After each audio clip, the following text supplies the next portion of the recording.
Sa season na ito, talagang maituturing na walang imposible dahil sa isang nakakagulat na panalo na nagpagulo sa Premier Volleyball League All-Filipino Conference. Dahil ang Zeus Coffee Thunderbells ay nagapi sa 3 set ang Petrogas Angels sa score na 25-21, 25-23 at ang nakakapanabik na 27-25.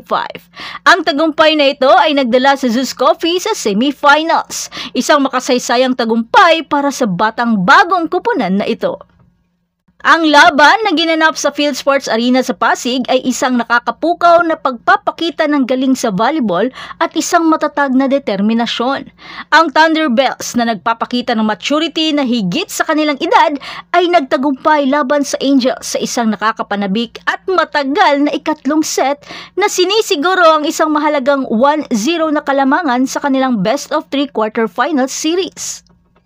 Underdog kung maituturing ang Zeus Coffee pero natalo at binangga nila ng walang takot ang veteranong kupunan na Petrogas. Ang third set ang pinaka-exciting dahil dito sanib pwersa na ang bawat kupunan. Talagang nagpakita sila ng mga intense rallies at mga kamanghamanghang mga klase-klaseng opensa. Pero dito sa third set, dito rin parang nawala sa balanse ang Petrogas dahil sa mga error nila. Pero nagawa pa ring mahabol ng Angels sa 21 all dahil sa isang power tip ni Myla Pablo. Pero Arroyo at Van Sickle ay patuloy pa rin ang showdown. Talagang walang takot na nakipagbakbakan ang batang kupunan. Nang magawang itabla ni Jovelyn Gonzaga sa isang block touch sa score na 25 all, nagkamit naman ng isang outside ball si Pablo. Bagamat challenge man pero di rin ito nag-success. Kaya isa na lang ang kailangan gawin ng Zeus, ang pigilan si Pablo na makabawi. Kaya Gonzaga sa isang solid na killer block ang ginawa sa isang malupit sanang atake ni Bagyong Pablo ang nagselyo ng kanilang kamanghamanghang panalo sa best of 3 series quarterfinals. Kaya sa laban na ito ay nagtampok ng ilang mga mahahalagang sandali. Ang isang showdown sa pagitan ng bagong bituin ng Zeus Coffee na si Chini Arroyo at ang veteranong si Brock Van Sickle ng Petrogas na nagpakita si Arroyo na nagbigay ng mga clutch kills. Ang veteranong si Jovelyn Gonzaga ay nag-step up nang siya ay kinakailangan na at nakakuha ng mga mahahalagang puntos sa pamamagitan ng pag-block at pagpilit sa mga Angels na magkamali. Si Chai Troncoso naman ang nanguna sa pag-atake ng Zeus Coffee na may 14 points, habang si Gonzaga at Thea Gagate ay nag-ambag ng 11 bawat isa. Ang all-around performance ni Michelle Gamit ay nagbigay sa kanya ng parangal na maging best player of the game na may 10 points. Ngunit ang tunay na bituin ay maaaring si Cloan Mondeñedo na mahusay sa pag-orchestrate at napanatili ang Petrogas na mawala sa balanse. Ang dominasyon ng Zeus Coffee sa net ay isang mahalagang kadahilanan.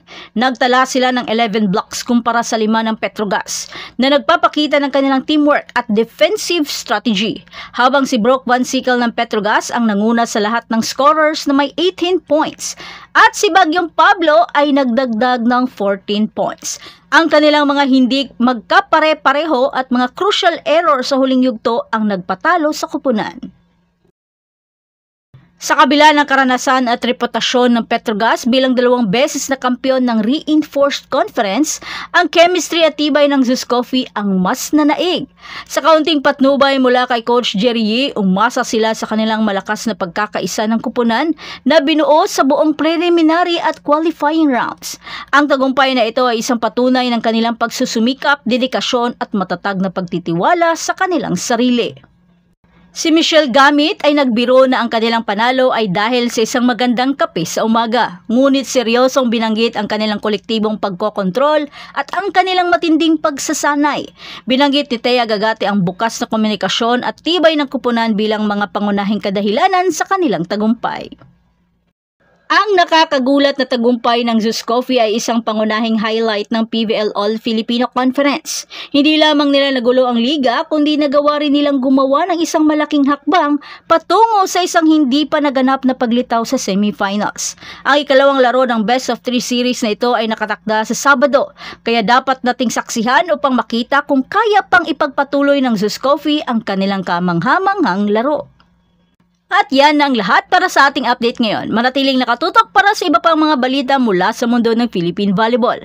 Huwag kalimutan mag-like, mag-subscribe at i-spike ang notification bell para hindi ma-miss ang mga susunod na video. Hanggang sa muli, patuloy na mag-spike at mag-dig sa ating channel.